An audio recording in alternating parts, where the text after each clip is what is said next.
Hey dudes, and welcome back to The Bants. As always, I am your host, The Bants, and here we are once again. I hope you all enjoyed your weekend as well as your Monday, but now, of course, it is Tuesday, so it is time for our first What's Happening in Fashion for the week, so let's just get right into it. And first up, of course, is our headline for the day. And in our headline of the day, brand Diesel just showed off their newest marketing campaign for their newest collection, the Hates Couture collection. And I think now is just a good time as ever to kind of step back and take a look at just all the different really well done marketing campaigns Diesel has had over the years. And once again, let's start off with the basics, shall we?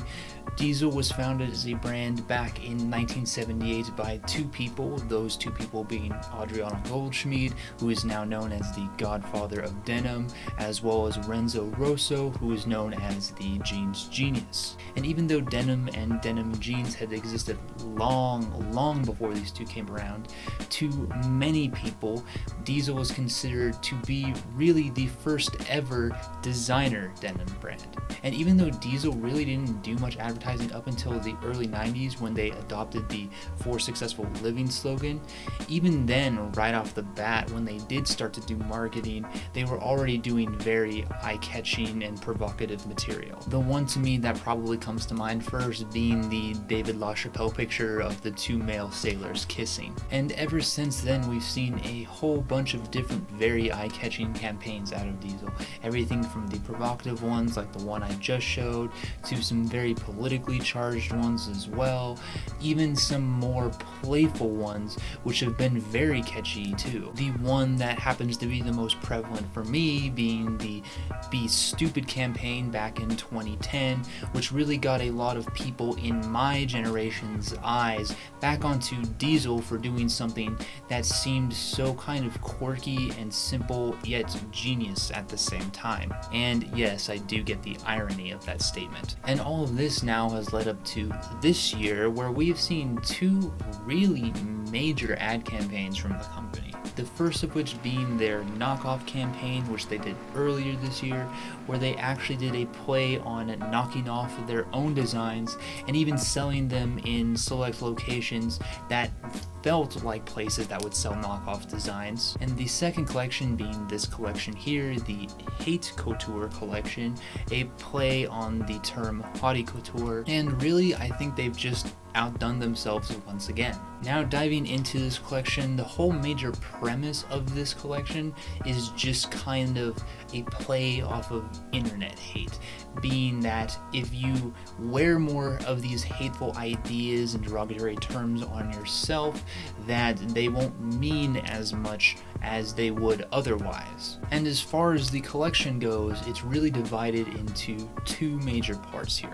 The first part where Diesel kind of uses this ideology on themselves, and the second part being on a couple very hatefully charged pieces, which we'll talk about more at the end. Now, starting off with the first part of the collection here, whether or not you're a big fan of the designs, personally I like a couple, but not really all of them, you still have to admit that it is still a pretty interesting and funny idea. It's a really interesting concept to see a brand kind of make fun of other people by making fun of itself in the process. And although some of you out there might remember a similar idea out of one of the earlier collections this year from Antisocial Social Club, it's nowhere near the same idea. The reason being because Antisocial Social Club was making fun of its customers for its customers actually giving legitimate complaints to the company, such as not getting their product on time or at all, or even have to be waiting for weeks if not months at a time for it to deliver, which really is just a shitty business practice, and Nick really just kind of shitting all over his fan base, which of course are retarded because, I mean, they're Antisocial Social Club fans. So it's not really like they understood what was going on anyway. And on the flip side, Diesel hasn't really done anything wrong here because they are actually a legitimate company with good designs that actually delivers their product on time. I know, novel concept, I'm sure. So in that sense, their designs here actually come off as funny rather than just being the crying of a idiotic man-child. But now really kind of getting back to the matter at hand, I'm sure some of you are wondering why exactly I'm calling out this ad campaign, or rather all the more recent ad campaigns that Diesel has been doing, as opposed to maybe some of the other brands out there who are much bigger or much more prevalent nowadays. And well, here's the reason why. It's because in a world, in a society that has become very easily offended and very hyper PC over the last couple years, Diesel has still been able to remain provocative in their ideas and their marketing while not being really offensive. Mostly. As I said before, over the past couple decades, Diesel has been everything from racy to provocative to politically charged. But this time, instead of going after the ignorant masses or the government, they decided to turn their eyes on the actual fashion industry itself. With the rise of knockoff culture and with the rise of so many brands just clawing at each other to get their 15 minutes of fame, Diesel has taken both these concepts this year and found a way to make fun of them in a completely inoffensive light. But now, of course, this leads to the second part of this collection, where I did say there were a couple pieces here and there that were pretty heavily negatively charged, and yeah, that's definitely the case. Sure, the slut pieces and the fat pieces really are only super triggering to certain types of people, but that faggot jacket, that's a little over the top. But the thing about these pieces is that I also think that the few pieces they did here are still actually pretty good for the publicity of the company. If you actually look at this collection here as a whole, the more hatefully charged pieces that I'm talking about now really only account for just a handful of pieces. I'm talking like maybe 4, maybe 5 pieces out of this whole collection. So really, probably less than 5% of this whole collection. And yet there has already been countless articles published on these 4 or 5 pieces, which really in my mind goes back to the ideology of all publicity is good publicity in this case, because I really think that the people that are offended by this weren't really going to be interested in this collection either way. But for those out there who are into fashion and might have heard of Diesel before, or even liked Diesel before, may stumble upon one of these articles, look at this collection, realize what I just said, and then actually be interested in the 95% of the other collection, which once again actually has some interesting pieces in it. Which really just kind of leads me to believe that this was all just part of Diesel's grand scheme in the first place. But now I think I've probably already talked well enough about this subject myself. What do you guys think? Do you think this has all been a very good idea for Diesel, whether it be this collection, this last collection? Had you ever looked at Diesel before? Are you actually looking more at Diesel now because of these ad campaigns? Are you against the idea of all publicity being good publicity? Or maybe you just have another take in general. Whatever the reason, feel free to hit me up in the comments. I'd love to know what all you guys think about this. But now, with our very long headline done, let's move on to our art stories for the day. And first up, Juxtaposed did a very nice kind of historical overview on legendary artist Rene Magritte. So if you're interested in learning a little bit more about him and his work, I would definitely check this out. Then Kelsey Brookes showed off some of his newest works from his current exhibit going on in La Jolla, California, and I just love these so much for their extravagant use of color and just really highly detailed patterns. And if you find yourself interested in just how math or organisms can help influence painting, I would definitely look into this. And lastly, Justin Lovato showed off some of his newest works from his exhibit that also just recently wrapped up in California, and these are just incredible. From their just highly meticulous detailing all the way down to their insanely intricate geometric patterns and shapes, just everything I'd possibly adore in a painting, and if any of that sounds interesting to you, I definitely look into these as well. Alright, and now finally moving on into our fashion section for the day. First up, brand Sies Marjan showed off their fall-winter 2018 lookbook, and for a contemporary brand, I found this collection pretty interesting. Now, as I've said many times before, when it comes to a lot of contemporary brands, I don't really like to talk about them on this channel unless they're really hybrided with something else. But as far as this collection and this brand goes, there's really two major factors I want to highlight in this collection. The first of which being just the use of color here, whether it be just a solid color, be it bold or a pastel, it's here. Do you like colorful knits? They have those as well. Same thing goes for patterns and all over prints, and even some fur with a nice amount of color to it. And can we just take a second to admire these dip dyes here, because holy fucking hell, are they just gorgeous. And then adding on top of this, the second part of this collection I want to talk about is just the many uses of different materials here as well.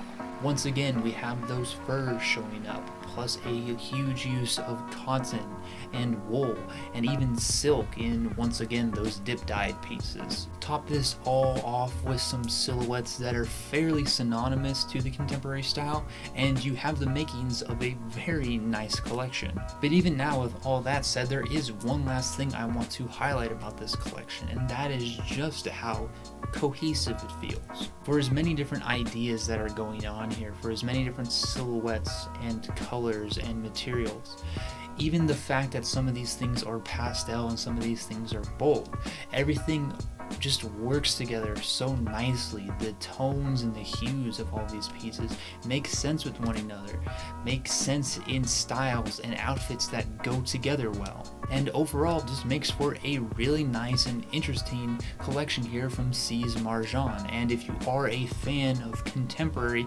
especially much brighter and bolder contemporary, definitely check out this collection here. Then brand Fact, and yes, I'm talking about Fact, not Fucked, showed off their fall winter 2018 collection, and holy fucking shit, is it disappointing. You see, when I first saw the inclusion of the smiley graphics here, as well as the references to the TB303, which if you know a decent amount about electronic music will know are both very synonymous with the acid house genre, I was really excited to see where this collection was going next. But as I continued on through this lookbook, I slowly came to the realization that this entire collection is a shit. And believe me, it is very aggravating to say that. The reason why is because these two different logos here, these two different graphics, are used on literally a third of the pieces in this collection. This collection is 28 pieces and these graphics show up on 9 of them. And no, they didn't even try to attempt to change up these two graphics at all. It's literally just the same thing reprinted over and over and over again. Aside from this, we see the return of their lightning bolt logo in a couple pieces, as well as their color blocking lines in others, which if you include those into the already reused pieces of smileys and TB303 graphics, that now accounts for half of the entire collection, which yes means that half of this new collection here is really just reprints of like 2 or 3 different designs. And as if this wasn't bad enough alone, you expect me to pay $45 for your lazy ass print of a t-shirt, or better yet, $120 for your crew neck sweaters? Fuck you.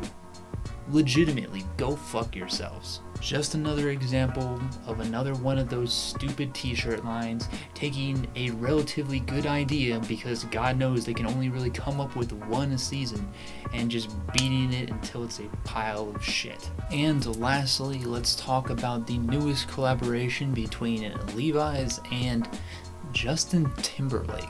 Yeah, I really don't understand it either. I mean, between this collaboration here and his recently released Jordan's collaboration that came out a couple months ago, I really don't understand why Justin Timberlake is back in the limelight, and specifically in all places in that of fashion.